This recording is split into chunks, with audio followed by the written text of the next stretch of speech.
June 28, 2025 Cherambadi Kerala Tamil Nadu பார்டர்ல இருக்கக்கூடிய ஒரு காடு. அந்த அடர்ந்த காட்டு பகுதிக்குள்ள மக்கள் யாருமே அதிகமா போக மாட்டாங்க. ஆனா அன்னைக்கு கோழிக்கோடு போலீஸ் டீம் அந்த அடர்ந்த காட்டுக்குள்ள பரபரப்பா இது ஒரு விஷயத்தை தேடி போய்கிட்டு இருக்காங்க. சொல்ல போனா அவங்க ஸ்பெசிபிக்கான ஒரு ஸ்பாட்டை தேடி தான் அலைஞ்சுகிட்டு இருக்காங்க. இதுக்கு காரணம் இவங்களுக்கு கிடைச்ச ஒரு கன்ஃபெஷன். நாங்க இங்க தான் புதைச்சோம் அப்படின்னு சொல்லியிருக்காங்க. இதனால போலீஸ் ஆபீசர்ஸ் அந்த காட்டுக்குள்ள ஒரு குறிப்பிட்ட ஒரு இடத்தை தேடி அலைஞ்சுகிட்டு இருக்காங்க. ஒரு கட்டத்துல அது என்ன இடம் அப்படிங்கறதையும் கண்டுபிடிக்கிறாங்க. கண்டுபிடிச்சவங்க கொஞ்சம் கூட டைம் வேஸ்ட் பண்ணாம ஆட்களை வச்சு தோண்ட ஆரம்பிக்கிறாங்க. ரொம்ப தூரம் தோண்டிக்கிட்டு இருக்காங்க. இப்படி தோண்டிக்கிட்டே இருக்க ஒரு கட்டத்துல பயங்கரமான துர்நாற்றம் அடிச்சிருக்கு. அடுத்து தோண்டின சில வினாடியிலே பாத்தீங்கன்னா ஒரு சடலம் ஒண்ணு கிடைக்குது. இந்த சடலம் 15 மாசமா இந்த அடர்ந்த காட்டுக்குள்ள யாருக்குமே தெரியாம மண்ணுக்குள்ள புதைஞ்சு கிடக்கு. இப்ப இந்த உடல் யாருடையது, இது அவங்க குடும்பத்தில் இருக்கவங்களுக்கு தெரியுமா, அவங்க இன்னும் தேடிக்கிட்டு இருக்காங்களா அப்படின்னு சொல்லி பல கேள்விகள் இருக்கு. இது ஒரு பிசினஸ் மேனுடைய கதை. கடன், நம்பிக்கை துரோகம், கொலை. இன்னைக்கு நம்ம பார்க்க போற இந்த கேஸ்ல பொண்ணுக்கு வந்த ஒரே ஒரு சின்ன சந்தேகத்தினாலதான் இந்த கேஸே கம்ப்ளீட்டா சால்வ் ஆயிருக்கு. வாங்க உண்மையாலுமே இந்த கேஸ்க்குள்ள என்ன நடந்துச்சு அப்படிங்கறத பார்ப்போம். நம்மளோட சேனல்ல பாத்தீங்கன்னா கிரைம், ஹாரர், மிஸ்ட்ரி அப்படின்ட்டு எக்கச்சக்கமான டாபிக்ஸ் பார்த்துட்டு இருக்கோம். இந்த வீடியோஸ் எல்லாம் உங்களுக்கு பிடிச்சிருந்தது அப்படின்னு சொன்னா மறக்காம லைக் பண்ணுங்க. நம்மளோட சேனலுக்கு சப்போர்ட் பண்ணி சப்ஸ்கிரைப் பண்ணுங்க. ஹலோ ஃப்ரெண்ட்ஸ், நான் உங்க சாமி. Welcome to this party.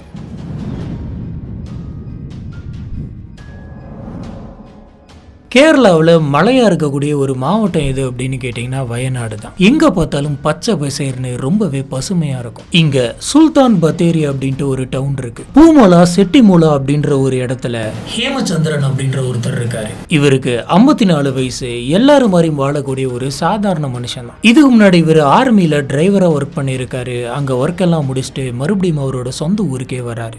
இவர் இந்த இடத்துல ரியல் எஸ்டேட் பிசினஸ் பண்ணியிருக்காரு, சிட் ஃபண்ட்ஸ் நடத்தியிருக்காரு. இந்த மாதிரி நிறைய விஷயங்கள் பண்ணியிருக்காரு. இப்ப இவரோட ஃபேமிலியில யார் யாரெல்லாம் இருக்காங்க அப்படின்றத பார்க்கலாம். ஹேமச்சந்திரனுடைய ஒய்ஃபான சுபிக்ஷா, அப்புறம் ஹேமச்சந்திரனுக்கு ஒரு பொண்ணும் இருக்காங்க. இது மட்டும் இல்லாம ஹேமச்சந்திரனுக்கு அம்மாவும் ஒரு சிஸ்டரும் இருக்காங்க. இதுல ஹேமச்சந்திரன், அவங்க ஒய்ஃப் சுபிக்ஷா, அப்புறம் இவங்களுடைய பொண்ணு, இவங்க 3 பேருமே கோழிக்கோட்ல இருக்காங்க. ஹேமச்சந்திரனுடைய அம்மா அப்புறம் சிஸ்டர் இவங்க 2 பேருமே கூர்க்குல வாழ்ந்துட்டு இருக்காங்க. நம்ம முன்னாடியே பார்த்த மாதிரி இவர் ஒரு பிசினஸ் மேன், நிறைய பிசினஸ் பண்றாரு. அந்த பிசினஸ்க்காக பல இடங்கள்ல போயிட்டு காசு வாங்குறாரு. கிட்டத்தட்ட இவர் ஒரு 30 பேருக்கு மேல கடன் வாங்கியிருப்பாரு. இப்படி இவர் கடன் வாங்கின காசு மட்டுமே 20 லட்சத்துக்கு மேல இருக்கு. இப்ப இந்த கடனையும் திருப்பி கட்ட முடியாம, பிசினஸையும் டெவலப் பண்ண முடியாம ரொம்பவே கஷ்டப்பட்டு தான் இவர் வாழ்ந்துகிட்டு இருக்காரு. ஆனா அவங்களோட ஃபேமிலியில் இருக்கவங்க கிட்ட இந்த மாதிரியான கஷ்டம்லாம் எனக்கு இருக்குது அப்படின்ற மாதிரி எதையுமே காட்டிக்க மாட்டார். இப்படி இருந்த இந்த சமயத்துல தான் ஹேமச்சந்திரனுக்கு நம்ம வெளியூர் போகணும், வெளியூர் போயிட்டு எதனாச்சும் புதுசா பண்ணணும், அதுல காசு சம்பாரிச்சு எல்லாத்தையுமே தலையெல்லாம் மாத்தணும் அப்படின்னு நினைச்சாரு. இதுக்காக கோழிக்கோடு மெடிக்கல் காலேஜுக்கு பக்கத்தில் இருக்கக்கூடிய மயநாடு அப்படின்ற ஒரு இடத்துல போயிட்டு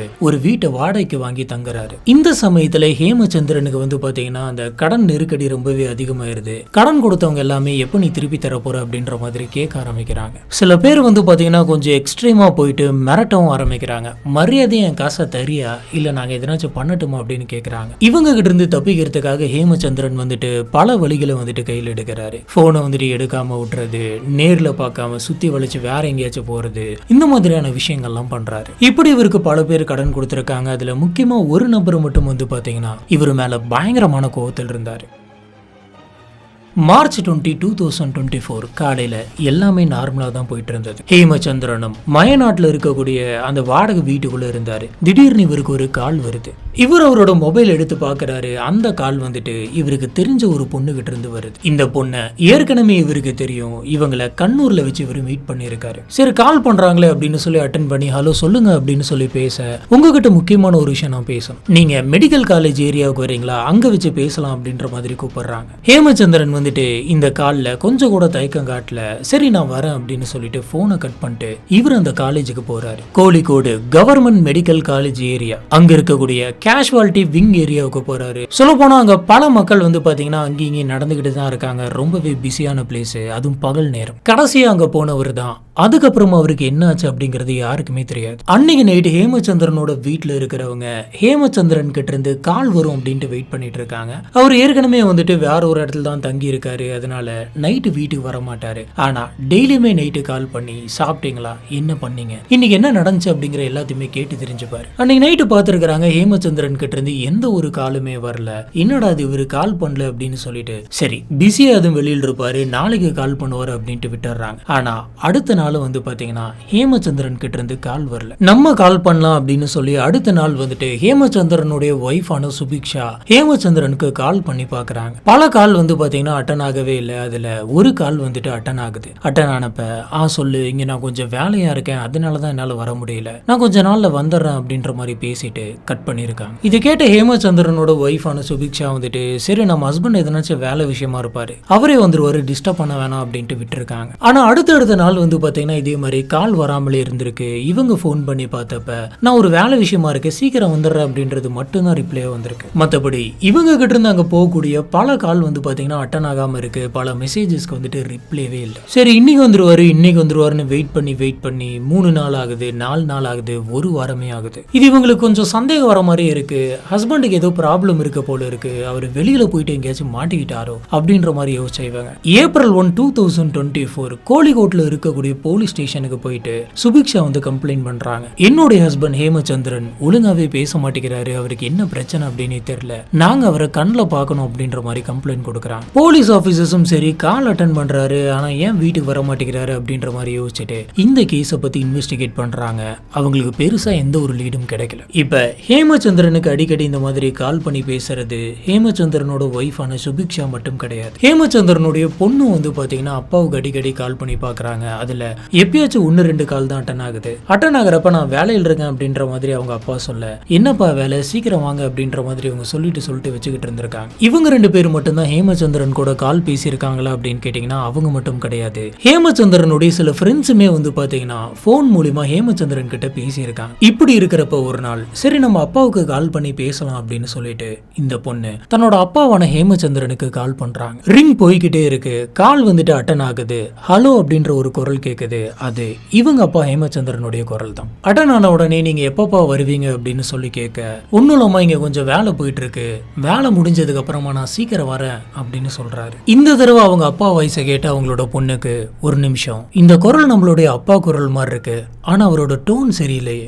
வழக்கமா அவர் இந்த மாதிரி நம்ம கிட்ட பேச மாட்டாரு அப்படின்ற மாதிரி இவங்களுக்கு தோணுது. இன்னும் சொல்ல போனா நம்மளோட அப்பா கிட்ட தான் பேசிட்டு இருக்கோமா இல்ல வேற ஒரு நபர்கிட்ட பேசிட்டு இருக்கோமா அப்படின்ற மாதிரி இவங்களுக்கு தோணுது. ஆனா குரல் எல்லாமே வந்து பாத்தீங்கன்னா அவங்க அப்பா மாதிரி தான் இருக்கு. இருந்தாலும் இந்த விஷயத்த அந்த பொண்ணு வந்துட்டு போன் கால்ல காட்டிக்கல. சரிங்கப்பா சீக்கிரம் வாங்க அப்படின்னு சொல்லி போனை வச்சுட்டு ஸ்ட்ரெயிட்டா இவங்க கிளம்பி போலீஸ் ஸ்டேஷன் போறாங்க. போலீஸ் ஸ்டேஷன் போயிட்டு போன் பேசுறது எங்க அப்பா மாதிரியே இல்ல, எனக்கு என்னமோ சந்தேகமா இருக்கு, வேற யாரோ ஒரு நபர் எங்க அப்பா குரல்ல பேசுறாங்க அப்படின்ட்டு கம்ப்ளைண்ட் பண்றாங்க. என்னுடைய அப்பா இந்த மாதிரியான வார்த்தையெல்லாம் யூஸ் பண்ண மாட்டாரு, இது எது எனக்கு வித்தியாசமா இருக்கு அப்படின்னு சொல்றாங்க.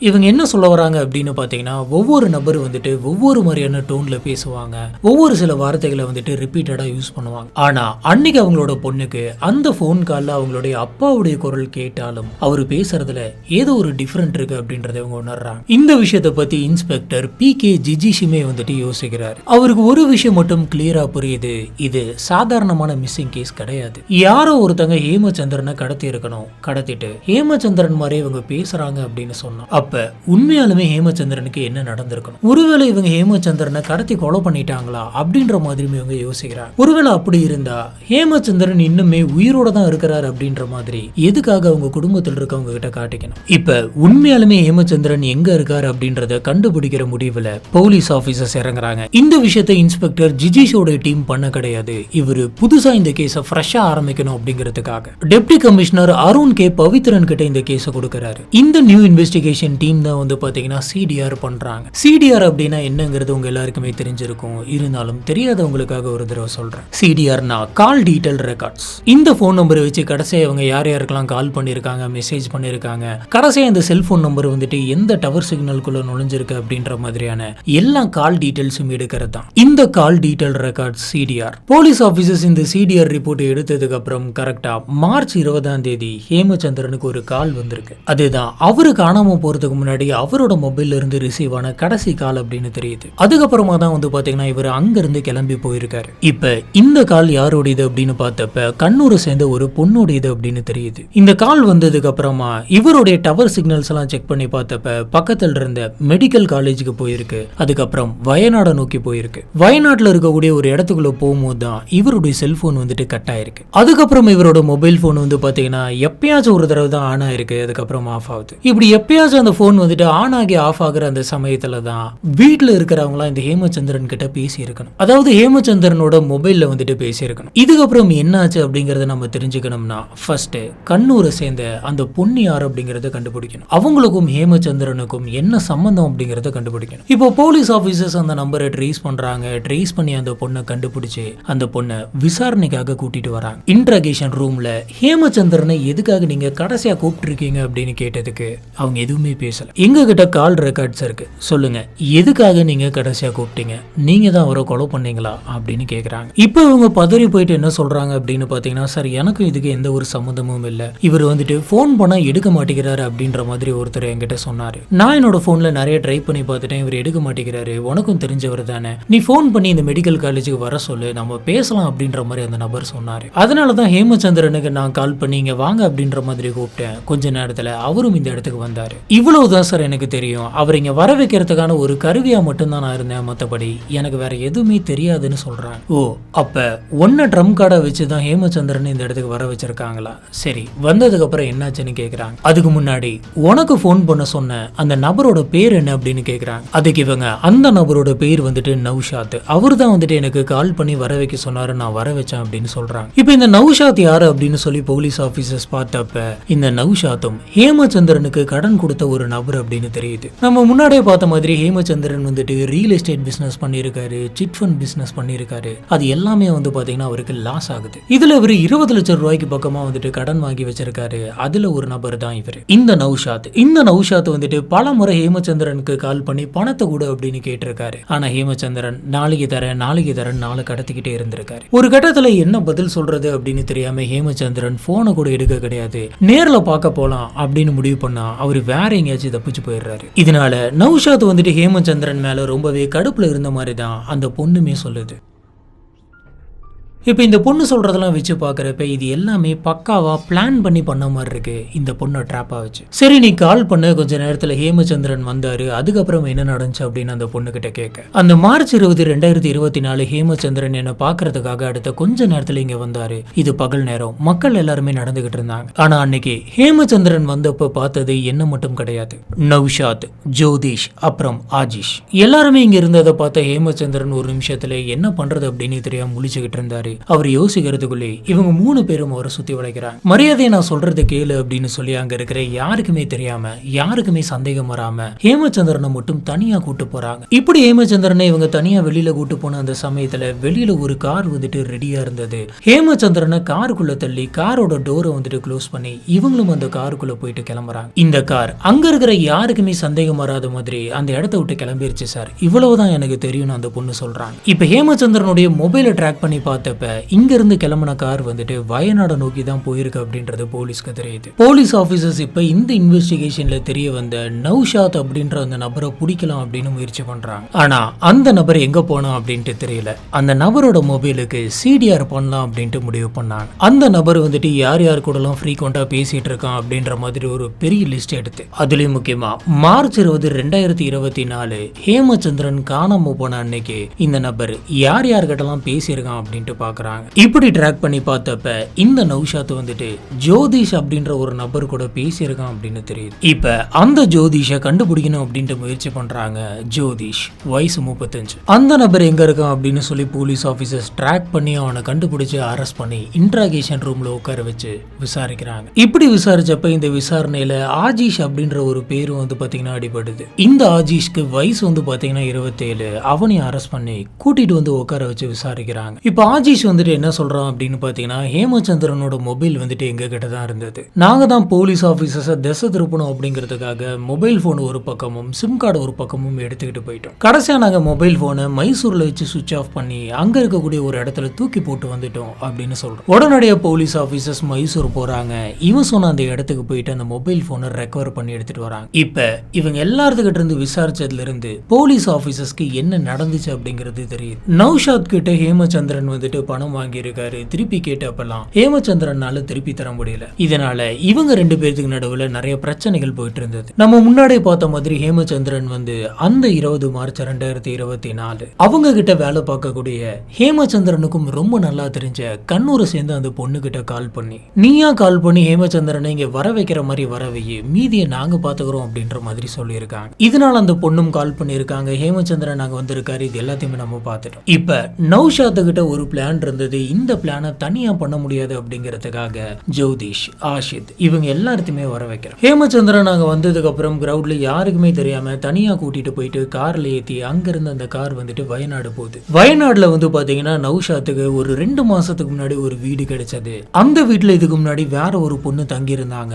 அந்த பொண்ணுக்கு வெளியூர்ல வேலை கிடைக்க சரி நான் கிளம்புறேன் அப்படின்னு சொல்லி நௌஷாத் கிட்ட இந்த வீட்டை விட்டுட்டு கிளம்பி இருக்காங்க. இதனால நௌஷாத் கிட்ட வயநாட்டுல ஒரு வீடு இருக்கு அப்படிங்கிறப்ப அந்த வீட்டை நாம இந்த விஷயத்துக்கு யூஸ் பண்ணிக்கலாம் அப்படின்னு நினைக்கிறோம். இப்ப ஹேமச்சந்திரனை கூட்டிட்டு அந்த கார் வந்துட்டு வயநாட்டுக்குள்ள இருக்கக்கூடிய அந்த வீட்டுக்கிட்ட போகுது. ஹேமச்சந்திரன் அந்த வீட்டுக்குள்ள போட்டு அடைக்கிறாங்க. இப்ப நௌஷாத் கிட்ட ஒரு பிளான் இருக்கு. ஹேமச்சந்திரன் மூலியமாவே நம்ம காசு பார்க்கணும் அப்படின்னு முடிவு பண்றோம். இவனோட பிளான் என்ன அப்படின்னு பாத்தீங்கன்னா, ரெண்டுக்கு போயிட்டு ஒரு பெரிய கார் எடுத்துட்டு அந்த காரு எங்களுக்கு தான் அப்படின்னு சொல்லி, அதாவது ஹேமச்சந்திரனுடைய கார் தான் அப்படின்னு சொல்லி வட்டிக்கு காசு கொடுக்கிற ஒருத்தர்கிட்ட இது இவரோட கார் தான் அப்படின்ட்டு லம்பா ஒரு அமௌண்ட்டை வாங்கிக்கிட்டு ஹேமச்சந்திரனை அவங்க கிட்ட கோத்து விட்டுட்டு இந்த காசை வாங்கிட்டு நம்ம கிளம்பிடலாம் அப்படிங்கறதான் நௌஷாத்தோடைய பிளான். இந்த பிளானை எக்ஸிக்யூட் பண்றதுக்காக ஹேமச்சந்திரனை கூட்டிட்டு போயிட்டு ஒரு ரெண்டல் காரை வாங்கிட்டு வராரு.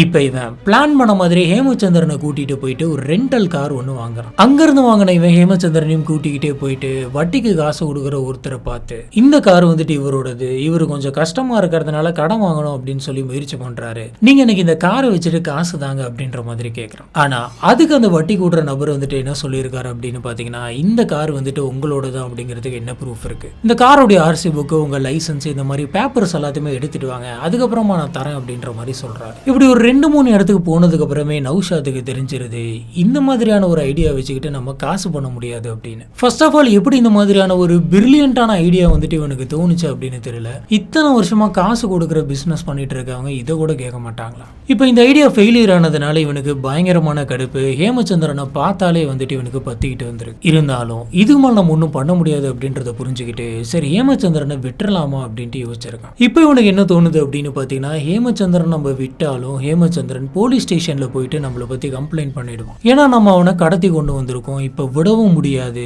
இதே வீட்டுக்குள்ள வந்துட்டு ஹேமச்சந்திரனை வச்சிருக்கவும் முடியாது. அப்படியே வச்சிருந்தாலும் எத்தனை நாள் வச்சிருப்போம், எத்தனை மாசம் வச்சிருப்போம், இது நடக்கிற காரியம் இல்லை அப்படின்ற மாதிரி தோணுது. இது வந்து பாத்தீங்கன்னா மார்ச் 21, 2024. இதுக்கப்புறம் இவங்களுக்கு என்ன தோணுச்சு அப்படின்னு தெரியல. ரொம்ப மோசமான ஒரு பிளான் வந்துட்டு போடுறானுங்க, ஹேமச்சந்திரனை கொலை பண்ணணும் அப்படின்னு. ஹேமச்சந்திரனை அந்த ரூம்குள்ள வச்சு டே அண்ட் நைட் வந்து பாத்தீங்கன்னா அடின்னு அடிச்சிருக்காங்க.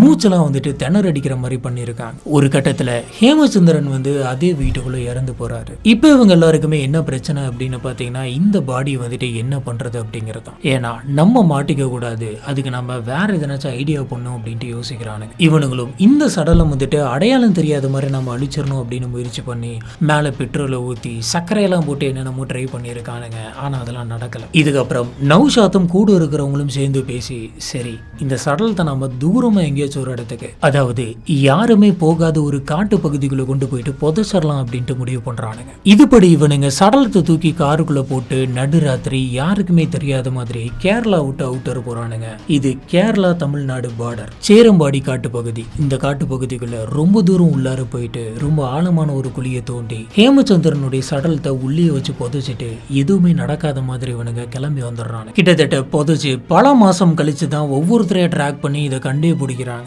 ஜூன் 28, 28 2025 ஜோதிஷ் அப்புறம் ஆஜிஷ் இவங்க 2 பேர்த்துக்கிட்டையும் அந்த சடலத்தை நீங்க எங்க புதைச்சிருக்கீங்க அப்படின்ற விவரத்தை கேட்டுக்கிட்டு போலீஸ் ஆபீசர்ஸ் ஒரு பெரிய டீம் ஒன்று அரேஞ்ச் பண்ணி அந்த இடத்துல போயிட்டு தேடுறாங்க. இதுதான் நம்ம வந்துட்டு ஸ்டார்டிங்ல பார்த்திருப்போம். ஒரு இடம் விடாம இவங்க தேடுறாங்க. குறிப்பிட்ட அந்த இடம் வந்ததுக்கு அப்புறமா ரொம்பவே ஆழமா தோண்டி பார்க்கறாங்க. இப்படி தோண்டி பார்த்ததுல ஹேமச்சந்திரனுடைய சடலம் வந்துட்டு முழுசா டீகம்போஸ் ஆன நிலைமையில கிடைச்சிருக்கு. மார்ச் 21 2024 வந்துட்டு புதைச்சிருக்கானுங்க. அத ஜூன் 28 2025 தான் கண்டுபிடிச்சிருக்காங்க. கிட்டத்தட்ட 15 மாசமா ஹேமச்சந்திரனுடைய சடலம் வந்துட்டு அந்த மண்ணுக்கடியில தான் இருந்திருக்கு. இந்த சடலத்தை உடனடியாக பிரேத பரிசோதனை பண்ணணும் அப்படிங்கிறதுக்காக ஊட்டி மெடிக்கல் காலேஜுக்கு அனுப்பி வைக்கிறாங்க. இந்த சடலத்துக்கு பிரேத பரிசோதனை நடந்து முடியுது, ரிப்போர்ட்டும் வருது. இந்த ரிப்போர்ட்ல கடைசியா இந்த நபர் சாகிறதுக்கு முன்னாடி இவரை போட்டு பயங்கரமா அடிச்சிருக்கணும் அப்படின்னு தெரிய வந்திருக்கு. ஆனா இது ஹேமச்சந்திரனுடைய உடல் தானா அப்படிங்கறத ஃபர்ஸ்ட் கன்ஃபார்ம் பண்ணணும். இதுக்காக டிஎன்ஏ டெஸ்ட் பண்ணணும் அப்படின்னு முடிவு பண்றாங்க. டிஎன்ஏ டெஸ்ட்டுக்கான எல்லா விஷயத்தையுமே அரேஞ்ச் பண்றாங்க. கீழே இருக்கக்கூடிய 2-3 பேர் மாட்டியிருக்காங்க.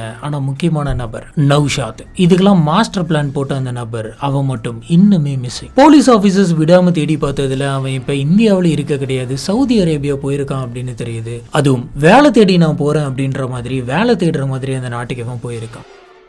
இந்த விஷயங்கள் எல்லாமே பார்த்தீங்கன்னா சவுதி அரேபியாவில் இருக்கக்கூடிய நௌஷாத்துக்கு தெரியுது. இப்போ இவன் அந்த நாட்டில் இருந்துகிட்டே ஃபேஸ்புக்கில் ஒரு வீடியோ ஒன்று ரெக்கார்ட் பண்ணி போடுறான். அதில் அவன் என்ன சொல்கிறான் அப்படின்னு பார்த்தீங்கன்னா, ஹேமச்சந்திரனுடைய கொலை வழக்கில் நான் தான் வந்துட்டு ஃபர்ஸ்ட் அக்யூஸ்ட். நான் தலைமறைவாயிட்டேன் அப்படின்ற மாதிரி எல்லாத்துலேயுமே நியூஸ் போட்டுட்டு இருக்காங்க. ஆனால் நான் உண்மையாலுமே தலைமறைவாகல. நிஜமாவே நான் வேலை தேடி தான் சவுதி அரேபியாவுக்கு வந்திருக்கேன். அது மட்டும் இல்லாமல் எல்லாருமே நினச்சிட்டு இருக்க மாதிரி ஹேமச்சந்திரனை நான் ஒன்றும் கொலை பண்ண கிடையாது. நான் ஏதோ ஒரு கோவத்தில் கடத்தி கொண்டு போயிட்டு வச்சிருந்தேன். ஆனால் ஹேமச்சந்திரன் வந்து பாத்தீங்கன்னா கடன் பிரச்சனையினால அவனாவே வந்துட்டு தற்கொலை பண்ணிட்டு இறந்து போயிட்டான். எங்களுக்கு அந்த சமயம் என்ன பண்றது அப்படின்னு தெரியல. அந்த உடம்ப நாங்க புதைச்சிட்டோம். மற்றபடி எங்களுக்கு வேற ஒண்ணுமே தெரியாது அப்படின்னு சொல்றோம். அது மட்டும் இல்ல, நானே இந்தியா வரேன், இந்தியா வந்து நானே சரண்டர் ஆகிறேன் அப்படின்னு சொல்றான். இவன் இந்த மாதிரி பேசி போட்ட அந்த வீடியோவை போலீஸ் ஆபீசர்ஸ் கண்டுக்கவே இல்லை. காரணம் என்ன அப்படின்னு கேட்டீங்கன்னா, இவன் தப்பிக்கணும் அப்படிங்கிறதுக்காகவும் தண்டனையை கம்மி பண்ணும் அப்படிங்கிறதுக்காகவும் தான் இந்த மாதிரிலாம் பண்ணிட்டு இருக்கான் அப்படின்றது இவங்களுக்கு தெரியும். பிரேத பரிசோதனை ரிப்போர்ட் ரொம்பவே தெளிவா சொல்லுது. கடைசி நேரம் இவரை போட்டு பயங்கரமா அடிச்சிருக்காங்க, கொடுமை பண்ணி தான் கடைசியில கொலை பண்ணிருக்காங்க அப்படின்னு. அதுவும் மூச்சு திணறி தான் அவர் வந்துட்டு இறந்து போயிருக்காரு அப்படிங்கிறது ரொம்ப கிளியரா தெரியுது. இப்ப இந்த ரிப்போர்ட் சொல்றதுக்கும் இவன் சொல்றதுக்கும் சுத்தமா சம்பந்தமே இல்ல. இதுல இருந்தே இவன் பொய் சொல்றான் அப்படிங்கிறது தெரியுது. இவன் சொன்ன மாதிரி இவன் இந்தியாவுக்கு திரும்பி வந்தான். பெங்களூர் ஏர்போர்ட்டுக்கு வந்து ரீச் ஆனான். லுக் அவுட் நோட்டீஸ் இருந்ததுனால இமிகிரேஷன் ஆபீசர்ஸ் இவனை பிடிச்சி நிப்பாட்டி அரெஸ்ட் பண்ணாங்க. கோழிக்கோடு போலீஸ் ஆபீசர்ஸ் வர வரைக்கும் இவனை வச்சிருந்து அவங்க கிட்ட இவனை ஹேண்ட் ஓவர் பண்ணாங்க. இதுக்கிடையில போலீஸ் ஆபீசர்ஸ்க்கு கிடைச்சிருக்கக்கூடிய அந்த சடலம் வந்துட்டு ஹேமச்சந்திரனுடைய சடலம் தானா அப்படின்றத கன்ஃபார்ம் பண்றதுக்காக ஹேமச்சந்திரனுடைய அம்மா, அக்கா, அப்புறம் ஹேமச்சந்திரனுடைய பொண்ணுகிட்டையும் டிஎன்ஏ சாம்பிள்ஸ் எல்லாம் வந்துட்டு கலெக்ட் பண்ணிக்கிட்டாங்க. இப்படி கலெக்ட் பண்ண அந்த டிஎன்ஏ சாம்பிள்ஸை இவங்களுக்கு கிடைச்சிருக்க அந்த சடலத்தோட டிஎன்ஏ சாம்பிளோட வச்சு மேட்ச் பண்ணி பார்த்ததுல இது 100% இவங்களோட சன் தான், இவங்களோட ஃபாதர் தான் அப்படின்றது தெரியுது. இது ஹேமச்சந்திரன் தான் அப்படின்றத கன்ஃபார்ம் பண்றாங்க. இந்த டெஸ்ட் வந்து பாத்தீங்கன்னா கண்ணூர் ஃபாரன்சிக் லேப்ல வச்சு நடந்தது. இவனுங்க எல்லாருமே சேர்ந்து தான் கொலை பண்ணிருக்காங்க. கொலை பண்ணிட்டு புதைச்சிருக்கானுங்க. வீட்டுல இருக்கிறவங்க வந்துட்டு நம்பணும் அப்படிங்கிறதுக்காக ஹேமச்சந்திரனுடைய போன் எடுத்து ஹேமச்சந்திரன் மாதிரி மிமிக்ரி பண்ணிருக்கானுங்க. இப்படியே கொஞ்ச நாள் போகும். ஹேமச்சந்திரன் வந்துட்டு உயிரோட தான் எங்கேயோ இருக்கிறாரு அப்படின்ற மாதிரி நம்ப வச்சுட்டு ஒரு கட்டத்துக்கு மேல இந்த சிம் கார்டையும் உடைச்சிட்டு இந்த மொத்த கதையுமே க்ளோஸ் பண்ணிட்டு நம்ம கிளம்பிடலாம் அப்படின்ற மாதிரி இவனுங்க நினைச்சிருக்கானுங்க. ஆனா இந்த கேஸ்ல டவுட்டே வந்து பாத்தீங்கன்னா ஹேமச்சந்திரன் மாதிரி இவனுங்க மிமிக்ரி பண்ணி பேசினதுல தான் இருக்கு. ஹேமச்சந்திரனுடைய ஒய்ஃப்னால கூட கண்டுபிடிக்க முடியல. அந்த லெவலுக்கு பக்காவா மிமிக்ரி பண்ணிருக்கானுங்க. ஆனா என்ன, அவருடைய பொண்ணுகிட்ட மாட்டிக்கிட்டானுங்க. அவங்க பொண்ணுக்குமே வந்துட்டு வாய்ஸ்ல எந்த விதமான சந்தேகமே வரல. பேசுற விதத்துல தான் அவங்களுக்கு சந்தேகம் வந்திருக்கு. உடனடியா போலீஸ் கிட்ட சொல்ல போலீஸ் ஆபீசர்ஸ் இத்தனை மந்த் ஜேர்னில கடைசியா கொலையாளிங்க யார் அப்படின்றத கண்டுபிடிக்கிறாங்க. இப்ப 3 பேருமே கோர்ட்ல நிப்பாட்டி இருக்காங்க.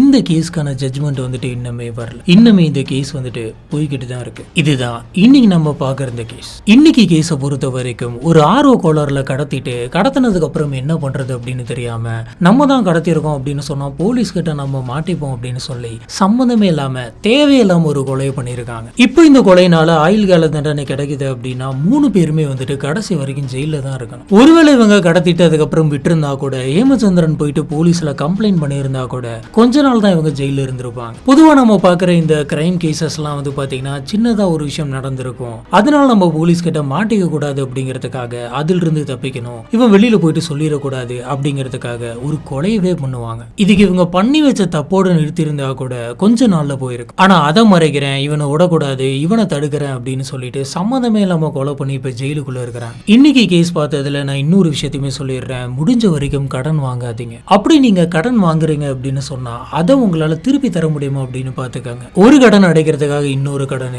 அதுக்காக இன்னொரு கடன் போகாதீங்க. இன்னொரு முக்கியமான விஷயம், அத்தியாவசியத்தை தாண்டி தேவையில்லாத விஷயத்துக்காக அதிகமா காசு செலவு பண்ணணும்னு நினைக்காதீங்க. நீங்க நிறைய சம்பாரிச்சிட்டீங்க, உங்ககிட்ட நிறைய காசு இருக்குதுன்றப்ப நீங்க உங்களுக்கு பிடிச்ச மாதிரி செலவு பண்ணலாம். ஆனா என்கிட்ட காசு இல்லை, இருந்தாலும் எனக்கு இந்த மாதிரியான ஒரு பொருள் வேணும், இந்த மாதிரியான ஒரு ஐபோன் வேணும், லேப்டாப் வேணும் அப்படின்னு சொல்லிட்டு கடன் வாங்கி அந்த விஷயத்த வாங்காதீங்க. நீங்க கடன் வாங்கி வாங்குறதோட அதை சம்பாரிச்சு முழு காசை வச்சுட்டு வாங்குறப்ப உங்களுக்கு இன்னுமே சந்தோஷமா இருக்கலாம். நான் இங்க இஎம்ஐ பத்தி சொல்ல வரல.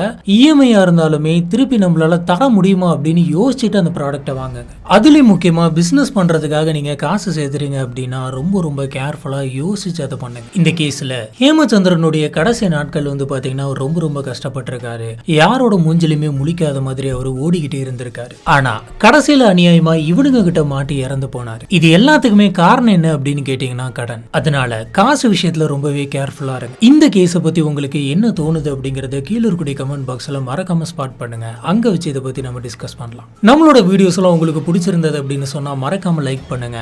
நம்மளோட சேனலுக்கு சப்போர்ட் பண்ணி சப்ஸ்கிரைப் பண்ணுங்க.